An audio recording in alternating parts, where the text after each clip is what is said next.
Investor relations is becoming increasingly complex. What are some of the themes and trends prevalent at present, and what do IROs need to focus on? To discuss this and much more, I'm joined by Michael Roper, VP of Sales EMEA at Irwin, a FactSet company. This is Marketplace Matters.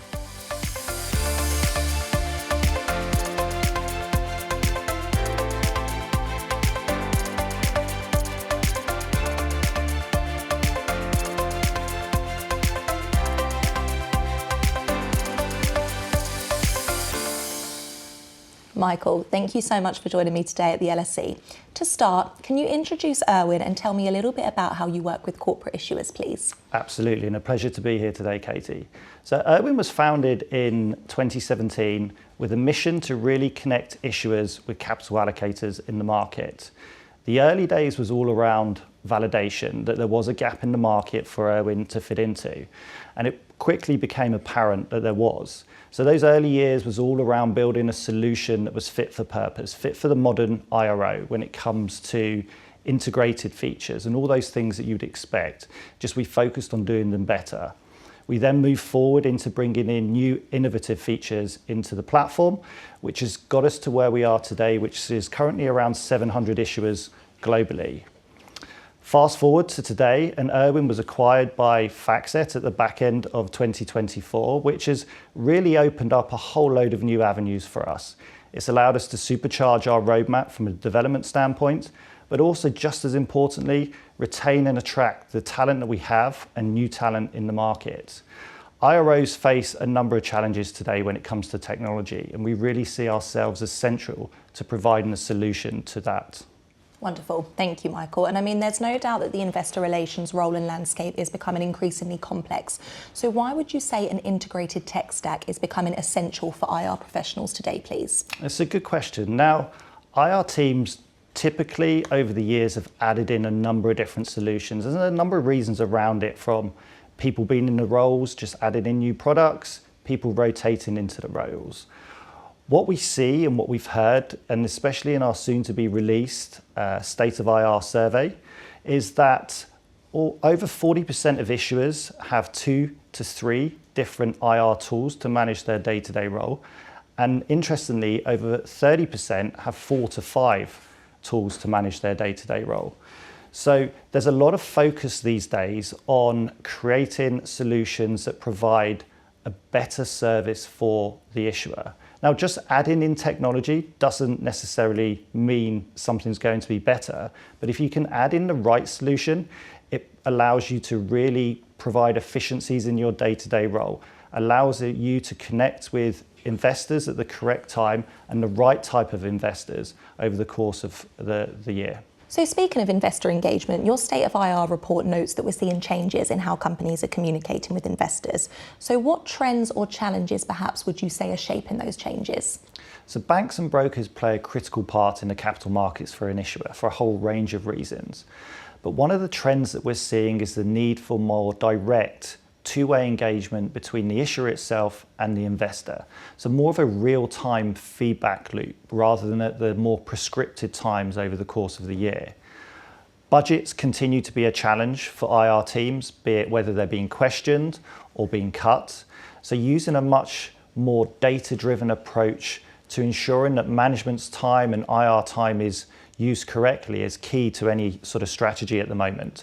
So are you meeting the right investors? What time should you be meeting these investors? Are we attending the right conference? Key things and questions which are getting asked.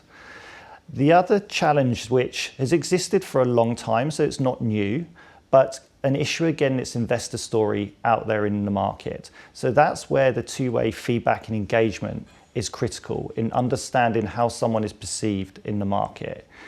Generally, we find that issuers that engage and listen to investor feedback are able to act and gain insights from the results that come back in a much deeper level. Wonderful. Thank you, Michael. And I mean, with IR teams doubling down on engagement and refining investor messaging, as you said there, it seems gathering structured feedback has never been more important. So how would you say that IROs can address this on an ongoing basis? So gathering feedback has always been a challenge for issuers or via whichever medium they try to get it from.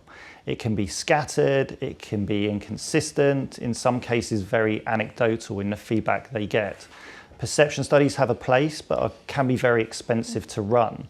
So putting these things together, it's difficult at scale to analyze the results and derive very insightful insights from the feedback gathered.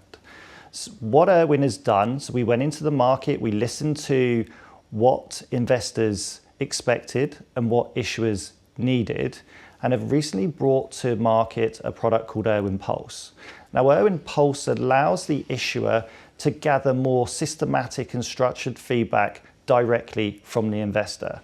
Now, typically, the feedback loop around roadshows will still exist, but the issuer now has the power to gather a lot of that feedback themselves. But they can also go into the market at whichever cadence they want to gather other types of feedback. It can be simply around what needs to be included within a capital markets day. So finding out real insightful information. Again, we find issuers that engage with investors on a regular cadence are able to derive these better insights. So Michael, with investor engagement becoming more data-driven and IR teams adopting new tools to strengthen relationships, it's clear that the role of technology in the landscape is becoming more pronounced. So with that, as Irwin continues to grow as a FactSet company in 2025, what is next? So Irwin's always had a relationship with FactSet back from when we were founded.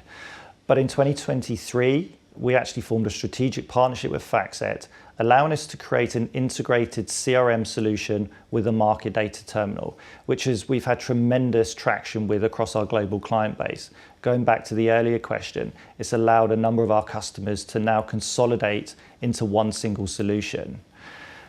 Irwin, from the beginning, has always been around speed to innovation. So us now being able to partner with the FactSet development team is only going to supercharge what we want to bring to market. So it's incredibly exciting times.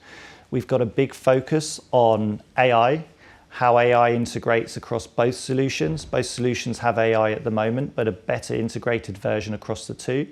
We've got a big development roadmap focused on custom reporting, so really speed to insight for the IRO and the IR teams, get into those key critical messages that they need to find the answer to. So in short, exciting times for Irwin now as a FactSet company as we look to 2025 and beyond. Sounds very exciting. Well, Michael, thank you so much for joining me today at the LSE. Pleasure, thank you. For more information about Irwin, you can visit their marketplace profile page on the London Stock Exchange Issuer Services platform. Thank you very much for watching.